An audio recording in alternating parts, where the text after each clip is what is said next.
Seagulls Social. I am your boy Maz, here hosting without our usual host Ben and Jack. Unfortunately, they bailed on me, but we have got Dan United. Well done. Thank you for coming on the channel, even your first appearance, Dan. Welcome. How are you? Yes, mate. Very, very well. As we said off air, very surprising summer. Thought we'd be in a lot worse situation than we are now. So yeah, to say excited and happy is an understatement. But the football's not started yet, has it? So Exactly. There's a long way to go, Dan. Don't get too excited. But no, first of all, thanks for coming on. And if you guys haven't subscribed to Dan or don't know about him, he's recently just started his own YouTube channel on all things Man United and smashed 1,000 subscribers already. So big props to you, Dan. And yeah, if you guys want to learn about Man United, if you want to keep in touch with Man United, make sure to go and stay in touch with him. But today, Dan, we are going to be, of course, talking about Carlos Baleba. Now, Carlos Baleba, obviously for us, arguably our best player. We signed him from Lille for roughly about 20, 25 million. He's played 61 games for us, scored 3 goals, and he's won our Young Player of the Season in 2024-25. So a very important player to us, Dan. But he has been heavily linked with Man United. So talk to me. First of all, let's start with how confident are you that he is going to go? Because I'll give you my view, but I'd like to hear from you first. it's a tough one, mate. Because if you just said this 6 weeks ago, start of the July transfer window, nothing really happening with United. We were waiting and waiting on Brian and Buemo. I'd have said no chance, but there seems to be this thing happening with Manchester United and people that they're linked with, where the message is, we'll bid for him if they want to come to us. And it just keeps feeling like he wants this move. There seems to be positive conversations. There's Indy Kyler, who dropped it, and they've done very well this summer. Like him, Ornstein as well. So when people like that sort of start mentioning it, Fabrizio at the moment seems to be a little bit of a tap in, actually, a tap in merchant. But he's brought it to us as well. I'm kind of. Last week I was 30%. Now I can't lie, I'm like 50-50 here. This happens. Like I must admit, I'm even going as far as 60. It's a big week for Manchester United, make no mistake about that. The fact that we've been able to sign Benjamin Sesko with obviously Cunha, with Brian Mbeumo, it just speaks to me that these players are obviously being told the project, if you will, and they must be buying into it. So yeah, I must admit I'm excited. I still can't believe we're talking about it though, Maz. I know, mate. It breaks me, to be honest, especially with Palace winning the Community Shield today. It's like double whammy, really. So it's not been a good week for us, to be honest. And it came out of the blue. That was what sort of confused me a little bit, because there wasn't much talk about him. There was talk about Van Heck potentially going out to Spurs and Newcastle. He was linked with a few clubs. And then, of course, João Pedro went out. We all sort of really expected that. But the Baleba one really came out left field a little bit. And so I think it's taken all of us Brighton fans by a bit of a shock, really. But I want to get onto like the sort of contrasting news, really. So you mentioned Ornstein, you mentioned Romano, you mentioned Indy Kalia, and there's lots of people out there saying sort of different things. And for me, personally speaking, I feel like it's very much the agent pushing it. I think that's definitely a part and parcel of it, which, we always expect, don't we, with these sort of young and upping players. They see the money, the agents see the money, and they're like, right, let's get them onto a big club. And look, we know Brighton, we're a selling club. Paul Barber came out midweek and even said that Chelsea are our best customers, which was another conversation we need to be having. But it was a one that came from left field. But let's talk about the sort of contrasting reports, right? So Ornstein, just as recently as yesterday, said that Brighton have got no intention of sanctioning the deal this summer. They've had conversations with Man United, but they want to keep him for at least another year.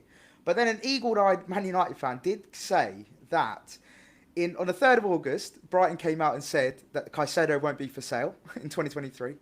And then 10 days later, we agreed a £115 million deal with Chelsea for him. So, yes, basically, Dan, do you feel like that might be the same scenario with the Caicedo situation?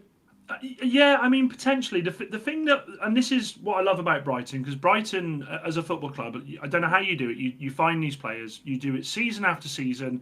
At the end of last season, the season before, we said, well, that's it now. Surely Brighton, this whole thing of them finding these gems, it's got to stop soon. But you just keep going and doing it. And I think the good thing you have with relationship-wise with your players is your players, you're happy for them to go on and do what they want to do now.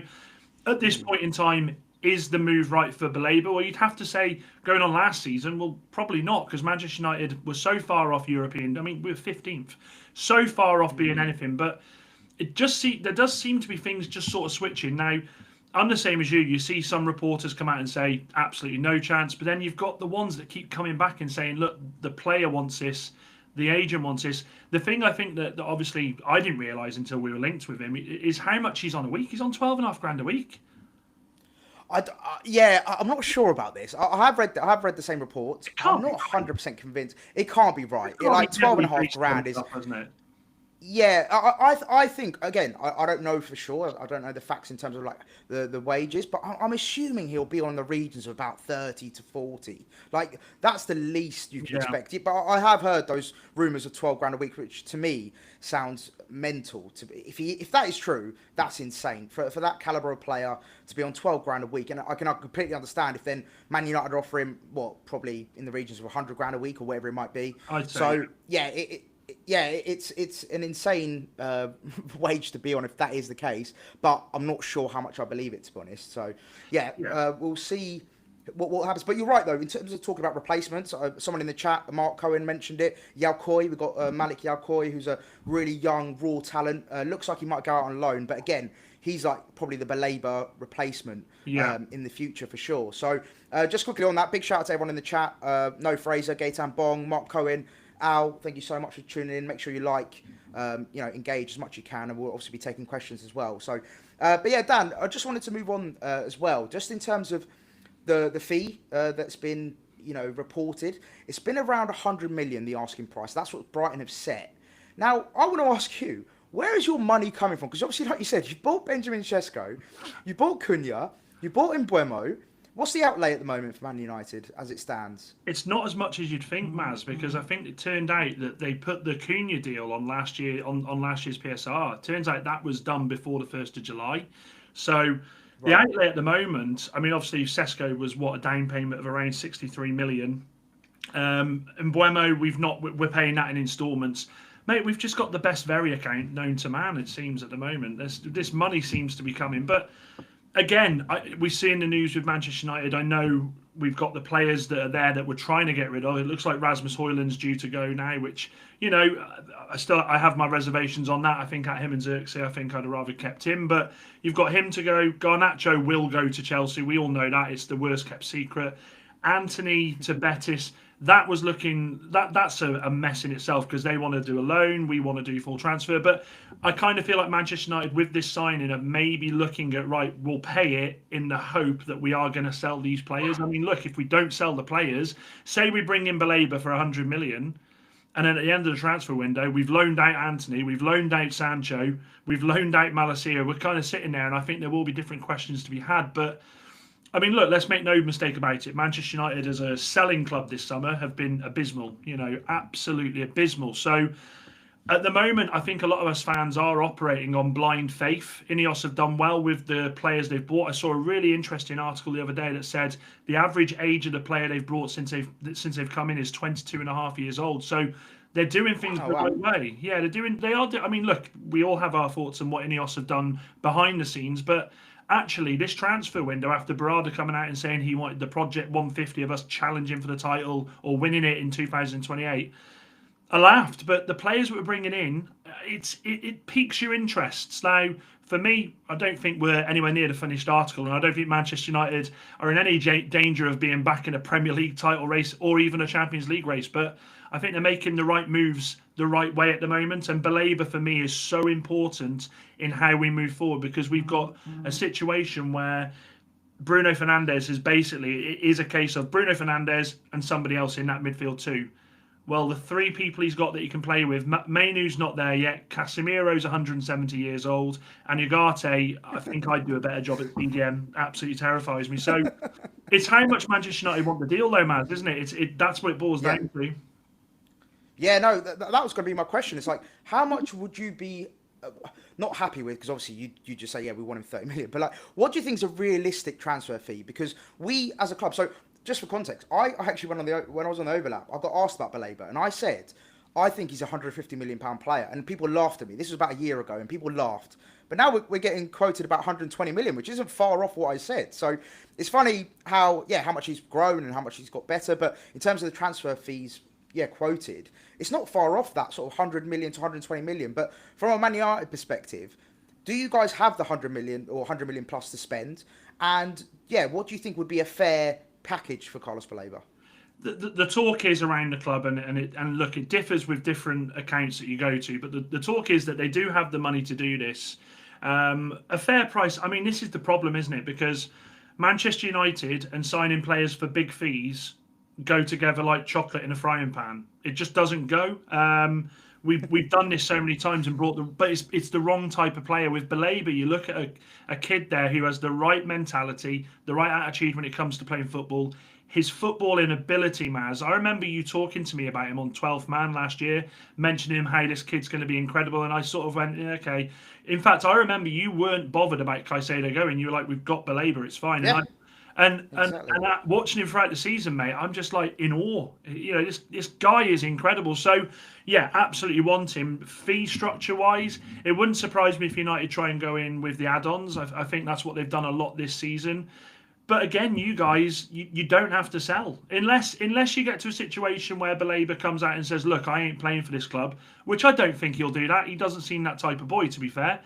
I feel like we will pay what you want us to pay. I don't think there's any undercutting in a transfer like this, as we saw with Caicedo and Chelsea. Yeah, no, exactly. I think you're bang on. In terms of the way we operate as a club, we've seen time and time again, we don't just sell because, if a club comes and goes, well, we want it for 80 million, it's like, well, no, this is the price we've set and this is how much you are paying. So we've seen that time and time again. And that's what I love about our ownership is that Tony Bloom, Paul Barber do not take any shit when it comes to transfers and they don't care about, who the club is, whether it's Chelsea, whether it's Man United, even if it's Man City, Liverpool.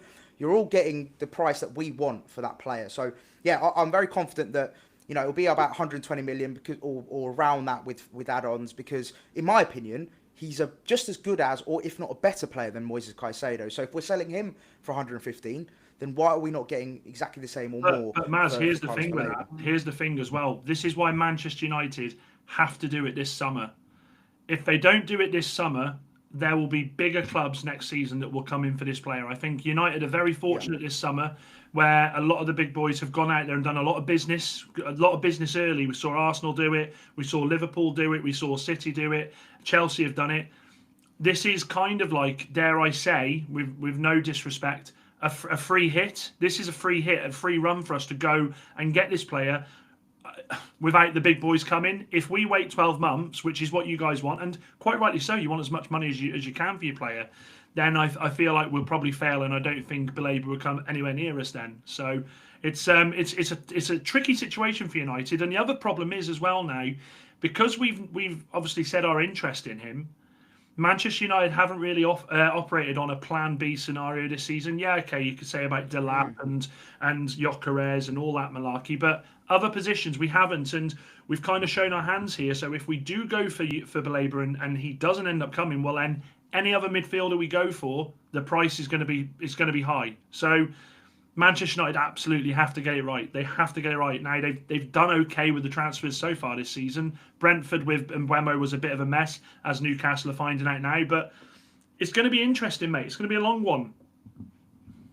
Yeah, no, definitely. I'm really interested you mentioned about the whole, free hit, or as in no other clubs have really been, going for or putting offers for him. I find that actually really interesting because what about, again, I'm not wishing him to go. Obviously, I want him to stay. I want him to stay for at least another year. But I'm very realistic in the sense I know that at some point, probably next season, hopefully, at least we keep him for another year, he will be moving on. But I was just thinking, would there potentially be an agreement with Man United saying, look, we're not going to sell him this summer, but, gentleman's agreement, we'll shake on it. You can have him next summer for the agreed price. Now, that could be potentially something they might be working on in the background because as Brighton have been very sort of strict on, is saying we want to keep him for at least another year. But look, we're obviously, he's keen to move on. Let's have a gentleman's agreement. Next season, you can have him. So potentially that could be something that they might be looking at. And that then solves your scenario of then coming to next summer and having maybe a Man City or... Because, someone in the chat mentioned, could Man City look at him as a potential Rodri replacement, which is actually quite an interesting scenario to look at as well. So yeah, I think you're right in terms of the competition for Baleba. It seems like you guys are the only ones It's in the mental, race mate. right now. It's like, in what world does Yeah. that happen? In what world? Because normally, what Manchester United would do is, if there were other clubs involved, we'd just overpay, and that's what we've that's what we've been famed for doing for so long. But yeah, it's a tricky one, mate. I like, and the other thing with this, like, Sesko happened so quick. Like, it was like on the Sunday night, right? United are going in now because Newcastle have showed their hand. By Friday, it was done.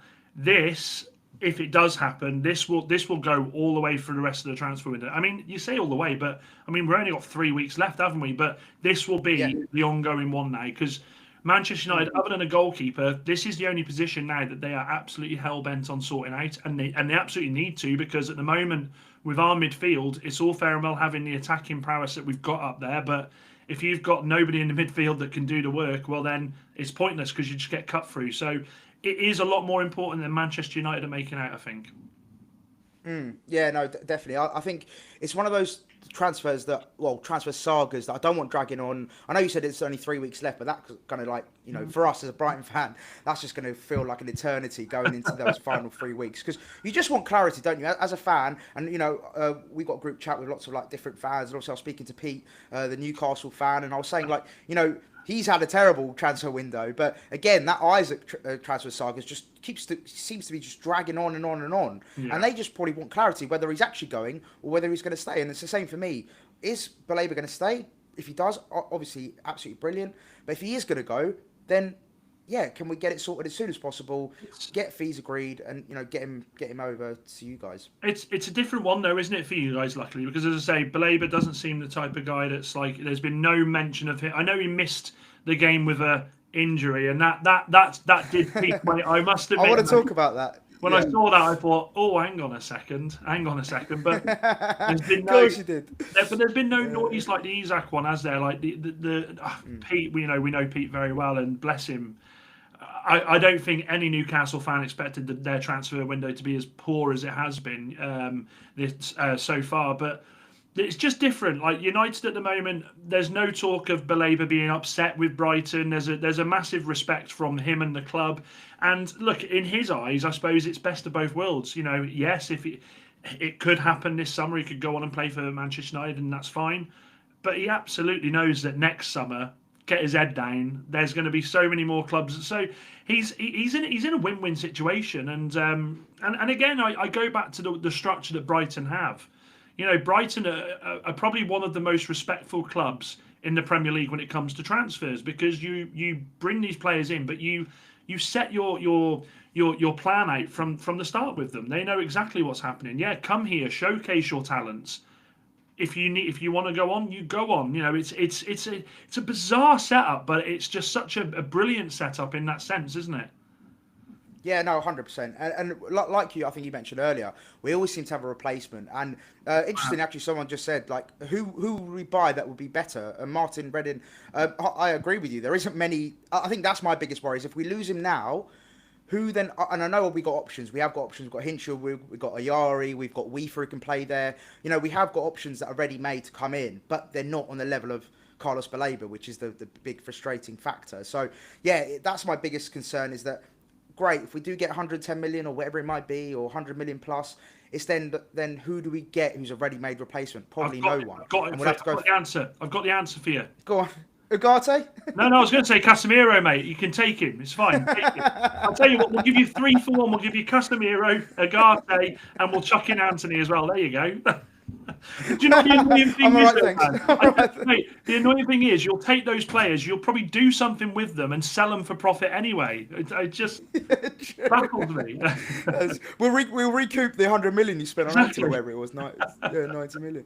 Obviously, yeah, I don't want that to happen. Ugarte was someone's actually said in the chat, do a cash plus Ugarte deal, which I'm not a fan of. But you never know. Crazy things have happened, Dan. Crazy things have happened. Just quickly, I want to ask, if, let's say, he does go to Manchester United, how does he fit in with Amarin's system? Because obviously you got like you mentioned, the players already there. Mainu still, that people... I saw something today, an article today, about how Amarin could see Baleba and Mainu being the perfect pairing together in centre midfield. Is that how you see him? Is that how you see it, or do you have a different view on it? I mean... it's a bizarre one, because I read that too, and I thought, well, if that's the case, why didn't they accept the money for Bruno? If that was the case, if he had this big master plan, why was that not the sale? But mate, like I said, I honestly feel like at the moment it is literally Bruno Fernandes and somebody, whoever wants to play next to him, because Bruno, he's not going to drop Bruno. He loves Bruno, but for me, the thing with Baleba is the pressing. He is such a tenacious guy. He is constantly, his positional awareness for such a young age is absolutely incredible, and that will be paramount to the way Manchester United are going to play. Now, I've said on my channel several times that Bruno, as much as he loves to be a free roaming player and bomb forward, we've seen him left wing, right wing, we've seen him at the back. He needs to be so disciplined in what he does, and having a Baleba next to him, I hope, would do that, because for Bruno to work, he's going to have to play as part of a double pivot. He can't be, well, I'll push forward and leave you behind. Baleba's energy and his energy levels, I read the stats from last season, his running alone was just incredible. So I think I genuinely feel like he wants someone next to Bruno who has the pressing that Baleba does, the tackling this kid does as well, and the positional awareness. I think that's the key for it. Yeah, no, honestly, he is such a dynamic midfielder. He can literally do it all. He's his stamina, his dribbling, his passing range, his recovery. He is honestly one of the most. And I've said it literally since we've signed him, after maybe 6 months or so, because he did obviously take a long time to sort of bed in. But once he found his feet, genuinely, I think he's one of the top 5 midfielders in the Premier League. He tore us apart, mate, when he played against us. Yeah, he tore us apart. Yeah. Unbelievable. He's honestly, he's such a special player, and yeah, I can see him. I think genuinely, and as much as it hurts me to say, I think he could be one of the missing pieces for you guys, because I think 100%. that's a position that you guys have really struggled with in the recent years. Is that midfield, centre midfielder position, especially mopping things up, having that first midfielder before the defence, and just making sure that you're mopping things up, and that's what he does so well for us. So yeah, it'll be such a huge miss. It's also how confident he is when he receives the ball from his defence. How confident he is with turning with the ball and starting that pass in. We don't have that. Yeah. Like Ugarte play the ball out to Ugarte, and he's like, and he's just trying to get rid of it. It's like a hot potato. Whereas Baleba looks just calm. But the thing is as well, I had this argument on my channel. Someone said, well, 100 million, that's ridiculous. And I said, but it isn't, though. If you get Baleba in at his age now, and you get him for the next 8-9 years, and he's only going to get better, that money is nothing for what this kid could do. Mate, he's a superstar. He's an absolute superstar. Yeah, he is genuinely incredible. And it'll be a huge shame if he was to go. Final question on Baleba, Dan. If, again, I'm talking very hypothetically here, if he was to join Manchester United, will this be you guys finally accepting Ineos are doing the right things? Because I know there's been so much talk about the ownership, about how the club is ran. Obviously, was it Jim Ratcliffe sacking the dinner ladies and all that? So there's been a bit of toxicity around Manchester United. But do you feel like now, with some of the signings that you made, we mentioned obviously Seshko and Mainu and all the and Buemo signing, and let's say, for example, Baleba joins, is this now you accepting Ineos and thinking, do you know what, guys, you're now doing all the right things and we're happy with you? Yes and no. I mean, oh God, I'm probably going to get so much hate for this, but I'll ask you the question. Manchester United, the offices, the kitchens, are they all running okay at the moment? Has there been any news about them being understaffed? I have no problem with it. Like United, you saw so many reports. You cancelled, Dan. You cancelled. I know, but I don't. You know what I mean? I look at it logically. Look, I'm not an Ineos backer. I'm not, because Ineos have made some massive mistakes. Keeping Ten Hag on, absolute mistake. Giving Ten Hag the power to pick the players that were being brought in, mistake. Dan Ashworth, mistake. But what they have done is they've brought Barada in, they've brought Wilcox in, Vivell in. And look, we can't say too much at the moment because they've brought the players in and it's fantastic, and we're on a wave of emotion at the moment. And I'd love to sit here, Maz, and say, well, that's it, we're back. But I'd like to think, I'm a realist when it comes to Manchester United, and I've been here before so many times. But I think they're doing things the right way. And I go back to what I said before about the average age of the player coming in, 22 and a half years old.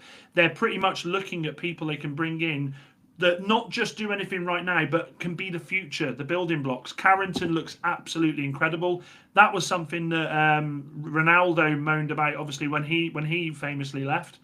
they're doing things the right way, but a summer doesn't change everything. Okay, nothing gets forgiven in a summer. They've got a long way to go, and everyone says, and I think they're quite right in saying it, that the Glazers are probably the smartest people in the world, bringing in Ineos to be that battering ram to take all the abuse. So Jim has ruffled some feathers. Some things he said. I remember the interview with Gary Neville when Gary Neville asked him about the legends, cutting the money for the legends, and they said, "Oh, well, we had to do it." And he said, "Well, could you not just put a fundraiser on?" And he went, "Oh, we didn't think about that." I think Sir Jim come in with this idea that he was going to be loved because he's a local lad, but we're going to have to judge him on the next 18, 20, 24 months. We're going to have to judge him. Ultimately, we're going to have to judge him on this Project 150. If in 3 years' time we've gone through another 2 managers, we're still languishing sort of between 12th and 9th and just battling, well, then you'd say it's absolute nonsense. But, and I'll flip it, if what they've done this summer with the youth, and by the way, the youth players they're bringing in are looking quality. If by 18 months' time I'm sat here talking to you, I'm back on 12th man because I've been kicked off because we're out of Europe, and I'm saying to you, United are in Champions League, United are looking a decent outfit, well, then you'd say it's worked. But at the moment, there's so many question marks around them that we can't really judge them, because I've been that positive fan. I've been there and said, no, everything's okay, but make no mistake, last season had to happen, Maz. We've had conversations before about Manchester United scumming cup after cup, finishing in false positions year after year, and you go, oh, well, next year, we'll fix it next year. I called it, and I don't know if you remember, I called it after we won the FA Cup. I said, we are going to be bad. This is going to get bad. And it happened. So, look, is it the rebuild that United needed? Is it the rebuild we expected? Probably not, but we have to judge him after 12 months now, at least. Yeah, for sure. A funny little comment from Mark Cohen. He said he can't really get any worse, which is very true. The only way is up, Dan. Correct. The only way is up. And also, actually, we had another question from Martin Redding. He said, do you think United will ruin him? He's a great footballer and very flamboyant character. Do you think the moves to United could ruin him? If you go off past players that we've brought to the club, you'd have to say history says, well, yeah, that's the way it's happened. And actually, Manchester United as a whole with young players. Garnacho, okay, we know mentally he's not made the best decisions, but Manchester United with the Garnachos, with the Rashfords, with the Sanchos, a lot of these young players, we bring them in and we just expect and we pin our hopes on this young player to be the person that's going to take us through it. Manchester United can't do that with Baleba. They still have to allow this lad to grow as a player. Again, does the formation suit him? I'm not so sure. Does the way that Amorim wants to play football suit Baleba? Again, not so sure. You guys play a style that is so fluent in the way you do things. Your transition is incredible. At the moment, Manchester United aren't there yet. So for us to kind of sit here, and we said it earlier on, oh, well, Baleba could be the final piece. Well, that's a pretty important piece. So there's every potential for Manchester United to ruin this kid, but I mean, the talent he's showing, Maz. I don't think it'd phase him either. He doesn't seem to have that characteristic that he would let anything phase him like that. So, historically, yes, we could absolutely ruin him. But again, we have to err on a cause of optimism here, I'd say. For sure. Well, look, fingers crossed it doesn't happen again. Like I want to emphasise every 2 minutes. But final one on this. You mentioned right at the beginning. You said you're about 50 to 60% sure that this will happen. How has that percentage changed now, Dan? After our half an hour conversation. I'm still 50. You haven't dampened me too much. You haven't dampened me too much. That's what I love about you, Maz. You do love to chip away at me, mate. No, I'll keep it 50. And as I say, the main thing here is that I'm sticking to, and what seems to be a difference with the players Manchester United seem to be linked with this summer is we are only going for players who want to come to the club. We're not going out there and ridiculous, going for Vinicius Junior or something like that. We know it's pie in the sky. We're going out there and looking at players who want to join us. Now, if he wants to join us and if there is a fee that can be agreed, absolutely fantastic. But what I will say about this is Manchester United cannot go a season without another midfielder. So they are going to have to find out in the next 7 days, for me personally, if this is a goer. If this is something that it's going to be Brighton constantly saying, no, we've told you, next year. Stop calling us. Stop texting us. Stop WhatsApping us. Stop Facebooking us. Stop poking us on Facebook. Stop tweeting us. He ain't going. If that's the case, then United need to do the right thing here and go, right, move on. If we can do it next year and we'll do that. But we have to make sure we have a clear plan, because we don't want to get to the September the 1st, me be sat there at 10:30 at night ringing you going, he ain't coming, is he? Well, hopefully that is the case, Dan. Hopefully that is the case. I just want to ask you as well, what's your thoughts on Brighton's season going as it stands? Where do you see us finishing? How do you see us getting on? Like, what's your predictions for us this season as an outside fan? It's mad with you, Maz, because when you have these players leave, the first time it happened with McAllister and people like that, I went, oh, here we go, Brighton are screwed now. But I'll be honest with you, mate. I look at you and I go, it's Brighton. They'll be in and around where they normally are, pushing for Europe and making it extremely difficult for the big clubs when they come and play them. I think you've got a good young manager there, mate. I think he bedded himself in well last season. There were question marks at certain stages, but it's always going to happen with a young manager. And actually, it's always going to happen from us rival fans, Maz, because we're so jealous of the way that you are run as a football club. We all would love to see it fall to pieces and then you have to sell all your best players, but it won't happen because you run so well. So I think you'll be challenging for Europa as always, mate, which I think is a decent... Well, I think it's great for where you are. Mate, yeah, great. I would love to be challenging for Europa and not have to worry about it. We just come from 15th. This could all fall flat. Yeah. The only way is up, Dan. The only way is up. No, mate, I'm very much on the same page as you. I'm really excited about this season. I think we've recruited really well defensively. We've signed Bascagli, De Kuyper, Coppola, defensive positions. If we can keep hold of Baleba, that's a really, really solid midfield. We've obviously signed 2 Greek players as well in Charambolis and Simas. Again, sort of like, I think 50 million, 40 million outlay there as well. So we've spent a lot of money. We've signed in really good positions. And Herzler, I agree with you. I think he's a really exciting young manager. I think he's really sort of finding his feet now. Pre-season has been looking really, really good. It's just been, really good energy. And this sort of Baleba news has sort of dampened things a tiny bit. And that's why I'm so keen for him to just get that sorted. And then we can go into the season just, full of focus.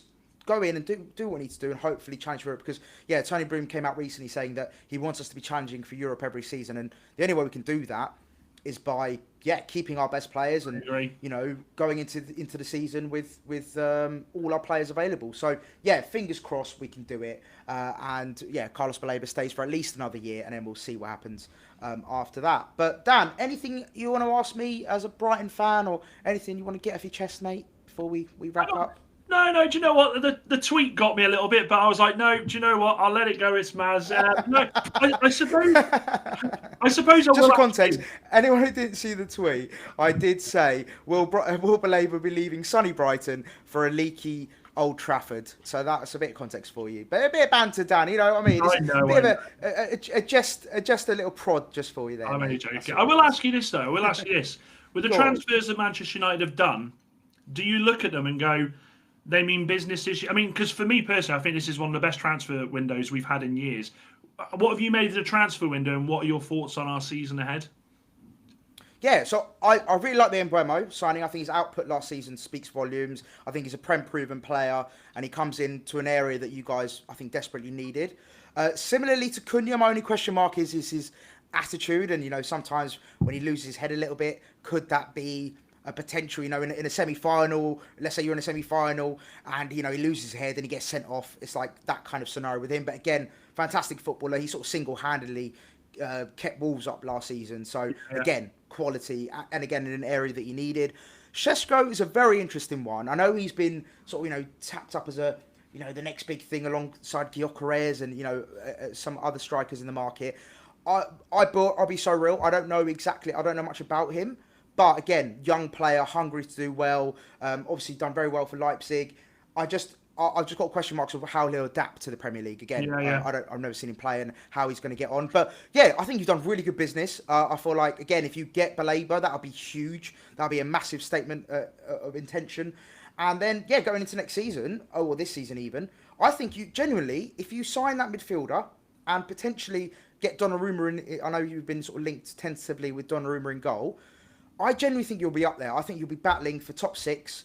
But again, it's very, very important to caveat, if you do get that centre midfielder and a goalkeeper, in my opinion. That's how I see your season going. I don't know if you agree or not. No, I agree. Absolutely agree. I've been quite vocal about this. United have worked so hard to change their wage structure. Donnarumma makes no sense for me because Donnarumma is on big wages at PSG, and you talk about players wanting to play for Manchester United. I don't see this player saying, well, I'll drop a couple $100,000 a week to come and play. Absolutely not. So that's my concern with that one. But yeah, I mean, look, if we get this right, I said this from day dot when I started the channel. European football is what Manchester United have to do next season. I don't care how we get it. I don't care what it looks like. Just get back in Europe, and then we can move on then. But yeah, no, good. Amazing. Dan, honestly, mate, thank you so much for jumping on. Just to reiterate for the 30th time, Carlos Baleba, please stay. Hopefully we know either way in the next week or so. I don't want it dragging on till the end of the window. Mate, you're a comment away from being in the next E17 song. Stay now, Baleba, if you've got to go away. Honestly, whatever it takes, Dan, I'll do it. If it's a music video, whether it's having to camp outside the Amex, I will do it all to keep Carlos Baleba. So yeah, whatever it takes, I will be there.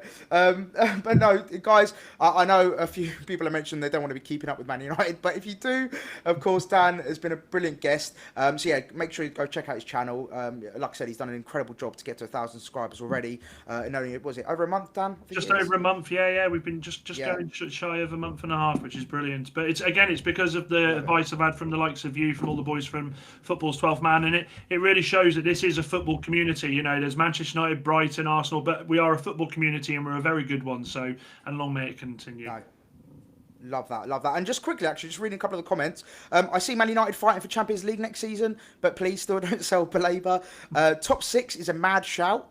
I'm happy if we finish top 8 this year. Even 8th place is a job well done when looking other teams building their squads, which is a very good point, actually. I feel like, I don't know about you, Dan, but I feel like this season, I think it's going to be one of the most competitive seasons we've had in such a long time. Like all the big clubs, including yourselves, have signed really well, or really big. You just got to look at Liverpool. What they've been doing is insane. Man City have done really well in terms of Chelsea. There's some big clubs signing some incredible players. So I think it's going to be one of the most competitive Premier Leagues in a long time. I think at the top end, and then I think at the bottom end, I think it's going to be maybe business as usual. But even the clubs coming up, Sunderland, Leeds, they've signed some big players. So it'll be really Sunderland. Sunderland. They have. So yeah, it's going to be a really great season. Wish you all the luck / no luck. If you're a terrible liar. You're a terrible liar, man. But no, absolute pleasure, Dan. Hopefully we'll get you on at some point as well during the season, if you're up for, and we'll like for match previews and stuff like that. And course, guys, mate. thank you so much. Yeah, thank you so much for tapping in. Everyone in the comments, big shout out to Gaetan Bong, Mark Cohen, Al as usual, No Fraser. I'm not going to go for everyone, but yeah, again, thank you all so much for tuning in. And we'll try and keep bringing you these lives as much as we can throughout the season. And fingers crossed we go on to win the Premier League. And on that note, Dan, see you later in a bit. Bye.